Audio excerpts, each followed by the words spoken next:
मानसशास्त्र या विषयाच्या या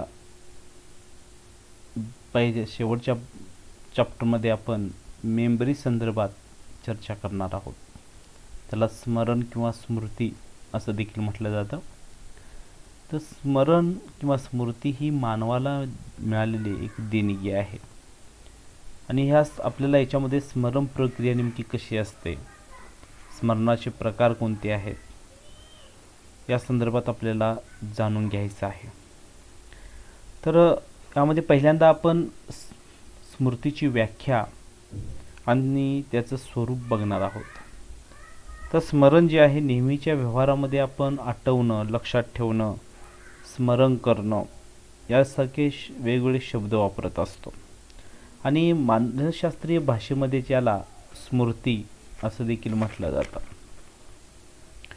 आता एखादी गोष्ट किंवा प्रसंग पाहिल्यानंतर तो जसाच्या तसा किंवा त्यातील काही भाग किंवा अंश आपण लक्षात ठेवू शकतो. आता लक्षात ठेवणं ही मानवाला मिळालेली एक अत्यंत महत्त्वाची देणगी आहे. आपल्याला लक्षात राहतं किंवा स्मरणामध्ये आहे, त्यामुळं आपलं जीवन सुसह्य झालं आहे.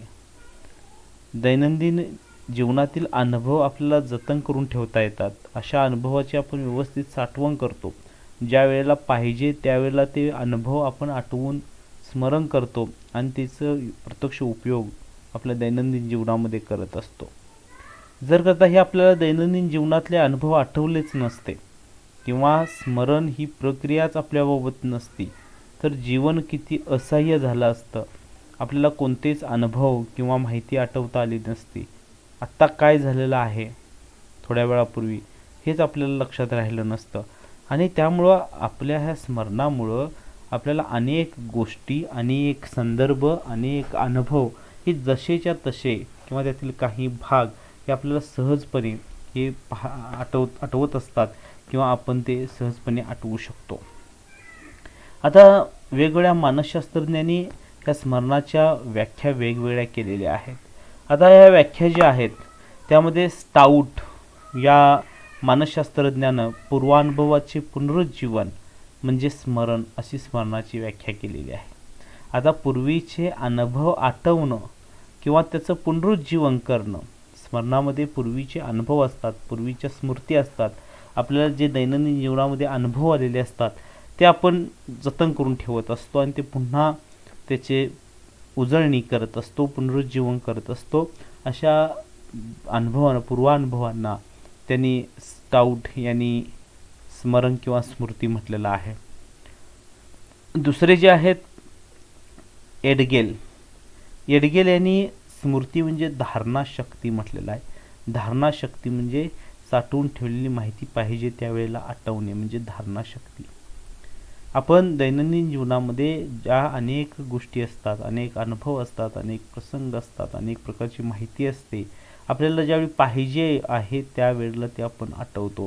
म्हणजे स्मृती ही एक धारणाशक्ती आहे, आपण जतन करून ठेवतो आणि ज्या ज्या वेळेला पाहिजे त्यावेळेला आपण ते आठवून त्याचा वापर करत असतो आणि म्हणून स्मृती ही एक आहे, धारणाशक्ती आहे असं एडगेल यांनी म्हटलेलं आहे.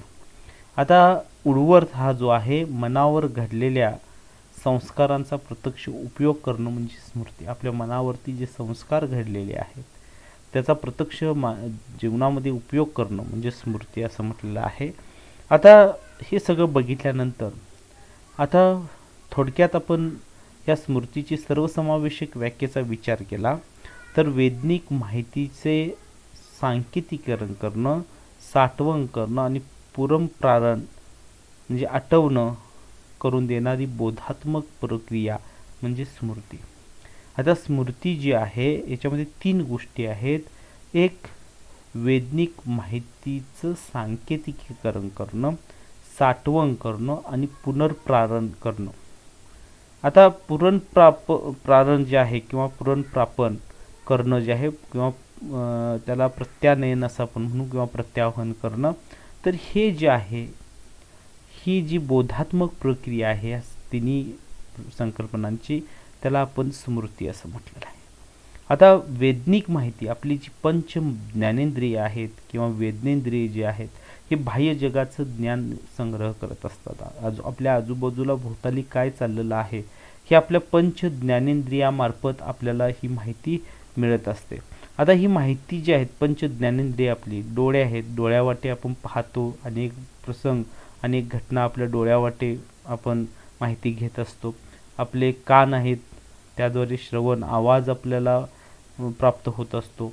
त्वचा आहे, त्वचेद्वारे स्पर्श ज्ञान होत असतं, जिभेद्वारे चवीचं ज्ञान होत असतं, किंवा आपल्या नाकाद्वारे गंधाचं ज्ञान होत असतं. तर आपली ही पंच ज्ञानेंद्रिय जी आहेत, ही पंच ज्ञानेंद्रिय माहिती ग्रहण करण्याचं काम करत असतात. आणि ह्या ज्ञानेंद्रियांनी किंवा वेदनेंद्रियांनी, ही वेदनेंद्रिय, पंचवेदनेंद्रिय किंवा पंच ज्ञानेंद्रिय यांनी ग्रहण केलेल्या माहितीचं सांकेतिकीकरण करणं, त्याला योग्य असं संकेत देणं, ते आपल्याला कशा पद्धतीनं समजलेलं आहे, त्याचं आकलन झालेलं आहे, त्याला योग्य असं सांकेतिक खानाखुणा चिन्ह, त्याचं आकलन योग्य पद्धतीनं सोप्या साध्या शब्दामध्ये करून घेणं, त्याला सांकेतिकीकरण असं म्हटलेलं आहे. आणि त्याचं साठवण करणं, ते झाल्यानंतर त्याची उजळणी करणं आणि ती आपल्या स्मृतीमध्ये ती साठवणं, आणि पुनर्प्राणन म्हणजे ज्या वेळेला आपल्याला गरज आहे त्यावेळेला ती माहिती पुन्हा स्मृतीमधून आठवून सांगणं, हे सगळं जे करणारी बोधात्मक प्रक्रिया आहे, त्याला ही कॉग्निटिव्ह प्रोसेस आहे, त्याला काय म्हटलेलं आहे, स्मृती किंवा स्मरण असं म्हटलेलं आहे. की सर्वसाधारणपणे आपण हे व्याख्या बघितल्या तर स्मृतीमध्ये आपल्याला काही गोष्टी प्रकर्षानं जाणवतात. ती म्हणजे ह्याच्यामध्ये गत अनुभव आहे, पूर्वानुभव आहे. आपल्याला जे काही जीवनामध्ये अनुभव येत असतात, हे अनुभव आपण पुन्हा पुन्हा ते आठवण करत असतो, किंवा ते गत अनुभव किंवा पूर्वीचे अनुभव हे याच्यामध्ये अतिशय स्मरणामध्ये महत्त्वाची भूमिका बजावत असतात. आता मध्यंतरीचा धारणा काल, की मध्यंतरीच्या कालखंडामध्ये त्याचं धारणा म्हणजे साठवण होण्यासाठी आपण त्याची उजळणी किती वेळा केलेली आहे, त्याचं पुन्हा पुन्हा आठवण कधी केलेली आहे, त्यावर त्याची धारणाशक्ती ही अवलंबून असते. आणि प्रत्यक्ष आठवण्याची क्रिया म्हणजे तुम्ही ज्या वेळेला गरज आहे त्यावेळेला ते स्मृतीमधून आठवणं, त्याचं प्रत्यानयन किंवा प्रत्यावहन करणं हे अतिशय महत्त्वाचं आहे. म्हणजे आपल्याला ज्या क्षणी ती माहिती पाहिजे आहे त्याचं स्मरण ज्ञान होणं, आपल्याला पूर्वी अनुभवलेल्या ज्या घटना आहेत तशाच्या तशी जाणीव होणं. मध्यंतरीच्या काळामध्ये या गोष्टींचा आपल्याला विचारसुद्धा नसतो, पण अचानक तो संदर्भ आला की आपल्याला लगेच त्या स्मृती लगेच आठवतात किंवा त्या जागृत होतात. म्हणजे गत अनुभवाची साठवण आणि आठवण म्हणजे स्मृती असं आपल्याला म्हणता येईल. आता हे जे आहे, एखादी गोष्ट आपण शिकलो तर ती गोष्ट शिकल्यानंतर आपल्याला त्याचा अंश काही ना कोणत्या भाग जो अंश आहे तो कायमस्वरूपी आपण आपल्या स्मरणामध्ये टिकून राहतो. तो त्याचा स्मृतीद्वारे प्रत्यय आपल्याला येत असतो. स्मृतीसाठी अध्ययनाची आवश्यकता असते. अध्ययन जे आहे, आपण जोपर्यंत शिकत नाही, ती गोष्ट आपण प्राप्त करत नाही, ते ज्ञान मिळवत नाही, तोपर्यंत आपली स्मृती ही तयार होत नसते. आणि म्हणून अध्ययन आणि स्मरण जे आहेत ह्या प्रक्रिया अभिन्न नाहीत, ह्या एकमेकाशी पूरक आहेत. अध्ययनाशिवाय स्मरण शक्य नाही, आणि त्यामुळं आपण स्मरण जे आहे या सतत अध्ययन केल्यामुळं आपलं स्मरण जे आहे, धारणाशक्ती ही अधिक होत असते. आणि म्हणून स्मरण आणि अध्ययन ह्या दोन्ही पॅरलल गोष्टी असलेल्या आपल्याला पाहायला मिळतात. आणि हे सगळं पाहिल्यानंतर प्रत्येकामध्ये स्मृती ही कमी अधिक म्हणजे तिचे स्मरण क्षमता जी आहे हे आपण नंतर बघणार आहे. अनुभव किंवा प्रत्येक प्रयत्नाद्वारे प्रत्येक व्यक्ती आपली स्मरणशक्ती ही वाढवत असते किंवा स्मृती कक्षा ही रुंदावत असते. आणि आपल्या स्मरण हा एक उच्च कोटीचा मनोव्यापार आहे, आणि आपल्या जीवनामध्ये मानवाला मिळालेली ती देणगी आहे. आपल्या जीवनामध्ये त्याला अतिशय अनन्यसाधारण महत्त्व असलेलं आपल्याला पाहायला मिळतं. आता याच्यामध्ये आपल्याला बघायचं आहे की स्मरण प्रक्रिया.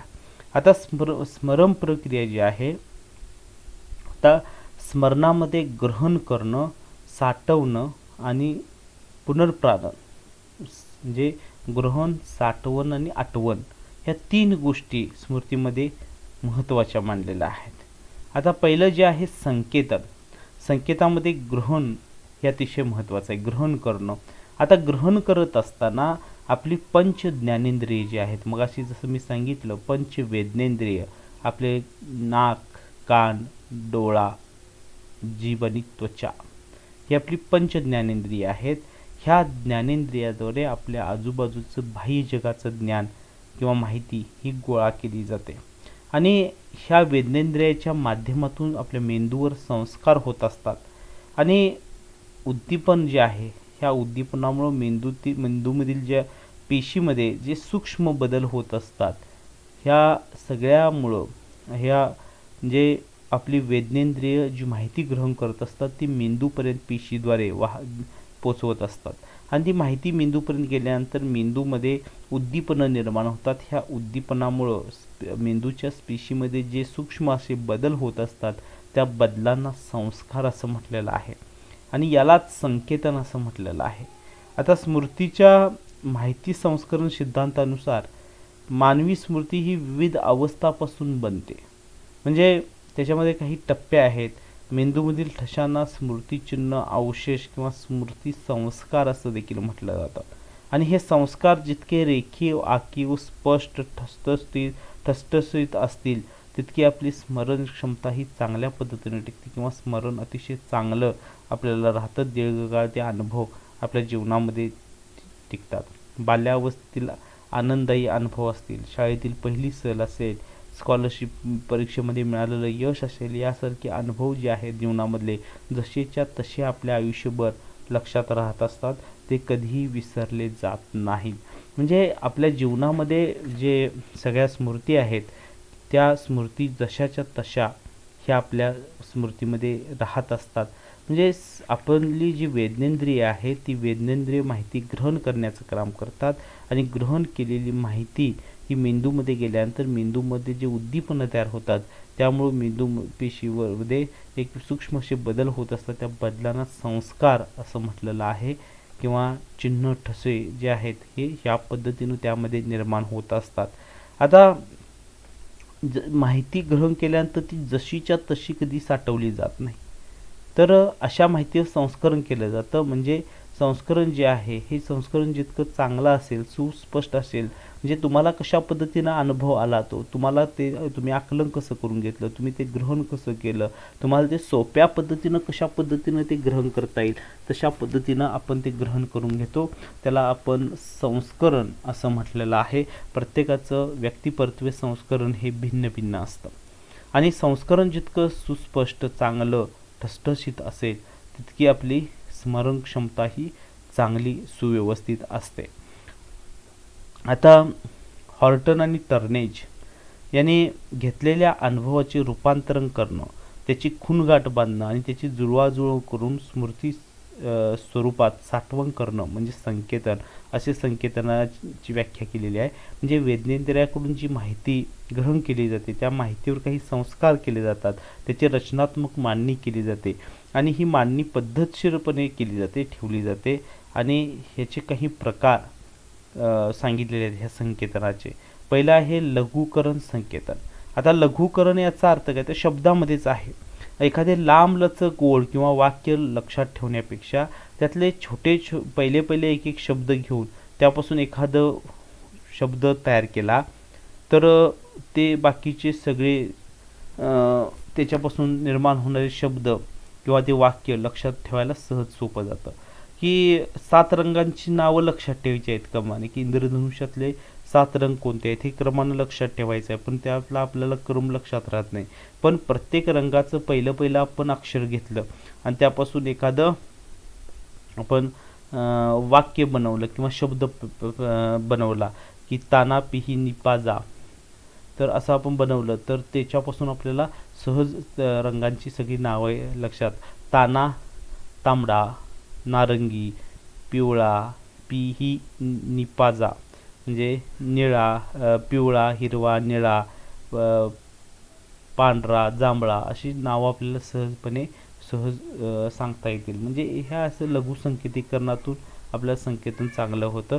विस्तार संकेतन हे जे आहे काही माहिती शब्दरूपाने लक्षात ठेवली जाते आणि हे ज्या वयामध्ये 2 आठवडे किंवा 2 वर्षापर्यंत लहान मुलं जी आहेत, तर ही विस्तार संकेतन जे आहे शब्दांच्या माध्यमातून काही इतरत्र विस्तार त्याचा लक्षात ठेवून आपण त्याचे संदर्भ लक्षात ठेवत असतो, की आता शिशु अवस्था आहे. शिशु अवस्था नेमकं कशाला म्हणायचं, की शी आणि सू जे आहे त्याच्यावरती नियंत्रण प्रस्थापित करण्याची अवस्था आणि त्यावरती लहान मुलं नियंत्रण ठेवता येत नाही आणि अशी अवस्था जी आहे असा अर्थ आपल्याला सहज त्यातून घेता येतो.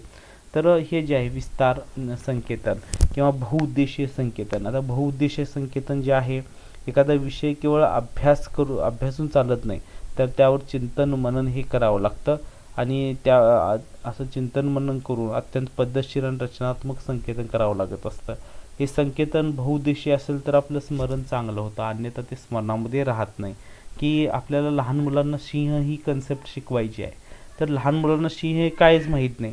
सिंह दिसतो कसा, त्याची गर्जना कशी असते, त्याचं खाणं वागणं, त्याचे सगळे इतर वैशिष्ट्ये ही जर आपल्याला दाखवायची असतील तर त्याचे बारकावे त्यांना सांगितले पाहिजे आणि प्रत्यक्ष आपण दाखवलं तर त्याचं बहुउद्देशीय संकेतन हे त्यांच्या लक्षामध्ये सहजपणे राहतात. सिंह म्हटल्यानंतर हे सगळे विस्तार, हे सगळ्या गोष्टी ह्या त्यांच्या नजरेसमोर येतात. तर हे जे आहे तर आपण संकेतन, तर संकेतनामध्ये संकेतन म्हणजे काय आणि हॉर्टन आणि टर्नेज यांनी संकेतन जे आहे 3 वेगवेगळे प्रकार संकेतनाचे सांगितलेले आहेत.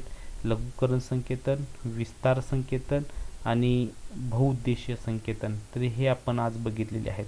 यानंतर स्मृतीतला जो दुसरा आपल्याला स्मरणातला भाग बघायचा आहे, दुसरा प्रक्रियेतला, तर साठवण आणि आठवण हे आपण पुढच्या वेळेला बघू. धन्यवाद.